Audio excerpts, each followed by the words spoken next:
Le Seigneur soit avec vous. Et avec votre esprit. Évangile de Jésus-Christ selon saint Marc. Gloire à toi, Seigneur. Commencement de l'évangile de Jésus-Christ, Fils de Dieu. Il est écrit dans Isaïe le prophète: « Voici que j'envoie mon messager en avant de toi, pour ouvrir ton chemin, voix de celui qui crie dans le désert. Préparez le chemin du Seigneur, rendez droits ses sentiers. » Alors Jean, celui qui baptisait, parut dans le désert.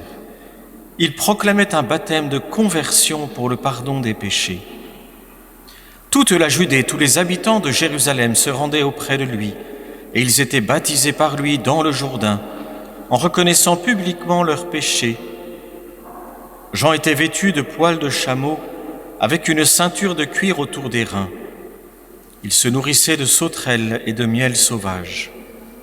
Il proclamait: « Voici venir derrière moi celui qui est plus fort que moi.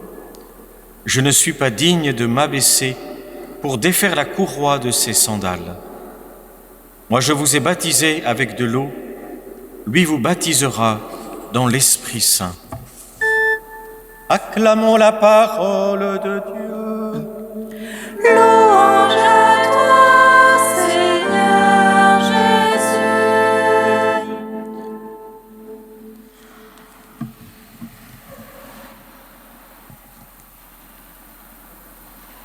Fais-nous voir, Seigneur, ton amour et donne-nous ton salut. Dans ce psaume, et dans bien des psaumes, on veut voir le Seigneur. Job lui-même, dans une admirable confession de foi, affirme qu'il verra le Seigneur de ses yeux de chair. Nous voulons voir le Seigneur.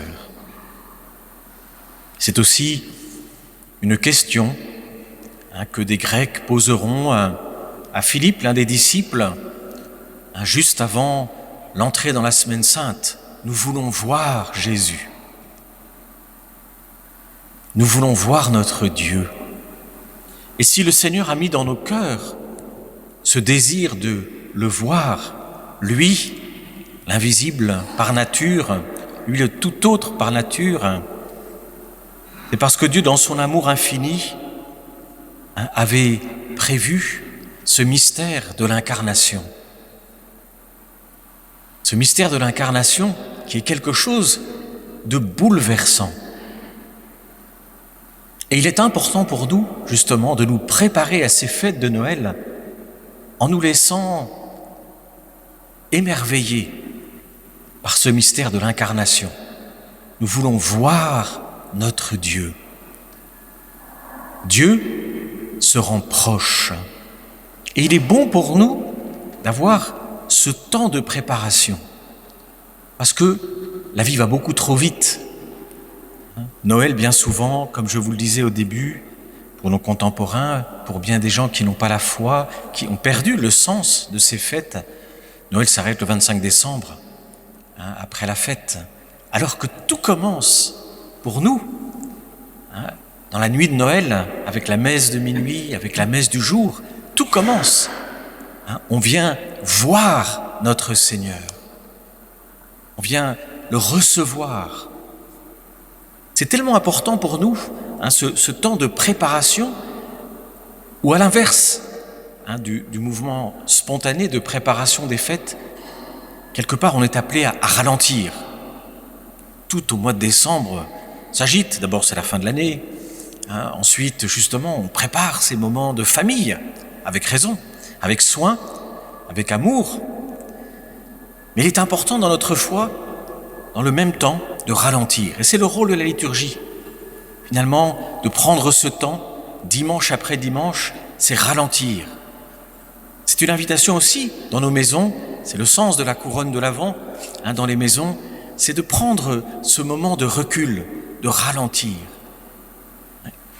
Parce que dans le mystère de l'incarnation, nous est donné de façon tangible, bouleversante, la preuve la plus forte, la plus profonde de l'amour de Dieu. Et face au péché de l'homme qui souvent nous pousse dans l'angoisse, qui peut pousser dans le désespoir, il y aura même le mystère de la rédemption. Dieu ne refusera rien à sa créature pour la rejoindre jusque dans ce mystère de péché, de souffrance. Mais déjà dans l'incarnation, on a quelque chose d'absolu, puisque Dieu assume, prend notre chair. Jean-Paul II a très bien compris cela pour le couple. Il a redonné un sens, notamment à toute la sexualité, le don des corps. Mais nous avons à reprendre conscience de la beauté, de la grandeur, de la dignité de notre corps, puisque Dieu, par amour pour nous, se fait chair. À partir du premier moment de l'incarnation et pour l'éternité, le Verbe, la seconde personne de la très sainte Trinité, se fait chair en Jésus. Et nous avons besoin de prendre du temps pour accueillir cette vérité de foi, pour la laisser pénétrer notre cœur. Parce que si Dieu, qui est invisible et tout autre par nature, a voulu se rendre si proche, c'est bien pour que dans notre foi et dans notre vie quotidienne, nous comprenions à quel point il est tout le temps proche de nous. C'est quelque chose, et nous l'évoquons régulièrement ensemble dans cette messe, qui nous est donné aussi dans le mystère de l'Eucharistie, qui va prolonger ce mystère de la présence du Christ pour nous à travers les âges. Et c'est tellement important pour autant de prendre conscience combien Noël, bien sûr, c'est la joie, c'est l'émerveillement devant ce mystère de l'enfant Dieu, mais qui doit nous ancrer dans la foi, qui doit nous aider à faire pénétrer notre confiance dans le Seigneur plus profond, dans notre âme, dans notre chair, dans notre corps. Le Seigneur est toujours avec nous, toujours avec nous. Et il aime profondément notre humanité. Il l'aime plus que nous ne l'aimons nous-mêmes. Il nous aime plus corps, âme, esprit que nous nous aimons nous-mêmes, corps, âme, esprit. Il rend toute sa dignité à notre personne.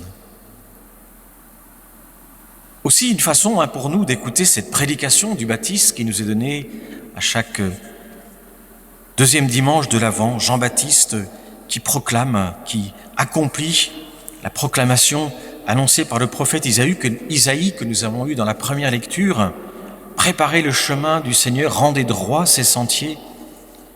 Eh bien, pour nous peut-être cette année, c'est de ralentir et de prendre le temps d'intérioriser cette chose bouleversante qu'est le mystère de l'incarnation, comme preuve tangible de l'amour de Dieu pour notre humanité, de façon large, universelle, mais pour la nôtre, de façon concrète, pour chacun et chacune de nous.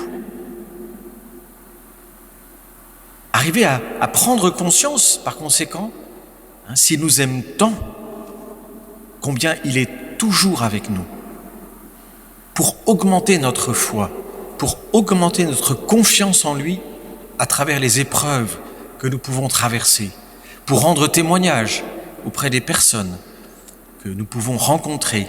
Peut-être aussi avoir confiance dans le Seigneur pour peut-être accepter aussi un appel du Seigneur à aider dans son Église, là où il y en a besoin. Parfois, on le sait bien, on a des peurs, on a des résistances. Dites, que puis-je apporter alors que tous, nous pouvons donner de notre précieux temps, donner de notre confort, donner surtout de notre présence à d'autres qui sont plus dans le besoin, soit en apportant l'Eucharistie, soit en allant visiter les malades, les personnes âgées.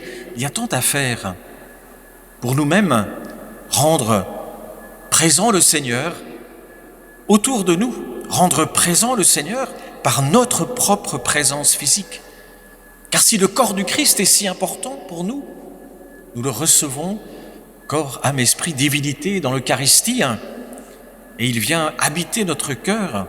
Combien est précieux aussi ce don que nous faisons de notre présence physique à d'autres, où nous-mêmes nous allons à la rencontre de personnes qui sont plus dans le besoin, la nécessité. Nous y allons physiquement. C'est une manière de rendre présent l'amour de Dieu au milieu de nous. Tellement important peut-être justement donc d'ouvrir cette porte de notre cœur à l'appel du Baptiste, à l'appel de Jean-Baptiste. Baptême de conversion pour le pardon des péchés qu'il proclame. Et dans ce temps de l'Avent, de dire comment puis-je rendre le Seigneur présent par ma propre présence auprès de ceux et celles qui sont soit abandonnés, parce que parfois dans les EHPAD, malheureusement on le sait aujourd'hui, bien des personnes ont été mises pour être abandonnées par leurs proches, mais aussi rendre visite aux malades, où c'est tellement simple de demander, tellement important de manifester ce mystère de la charité autour de nous. Alors demandons cette grâce pendant ce deuxième dimanche, dans ce temps de l'Avent, de ralentir, de prendre du temps pour contempler, méditer, intérioriser ce grand mystère de l'incarnation. Et nous-mêmes, devenir, comme disait la bienheureuse Élisabeth de la Trinité, une humanité de surcroît, c'est-à-dire nous aussi, être une présence de Dieu pour nos frères et sœurs qui sont dans le besoin. Et comprendre combien cette présence que nous pouvons donner à d'autres est si importante. Combien d'entre nous n'avons-nous pas touché des preuves de l'amour de Dieu parce que quelqu'un est venu jusqu'à nous? On peut le faire aussi dans les maraudes, en se joignant aux nombreuses maraudes qui existent, se joignant à des groupes, en allant aider, Caritas aussi. Il y a tellement de façons de se dire, mais ma présence physique habitée par l'Esprit de Dieu peut être un don du Seigneur pour bien d'autres, et je ne vais pas le garder pour moi. Que le Seigneur inspire chacun et chacune de nous dans ces gestes si importants qui nous permettent d'être les témoins de l'amour de Dieu dans le monde d'aujourd'hui. Amen.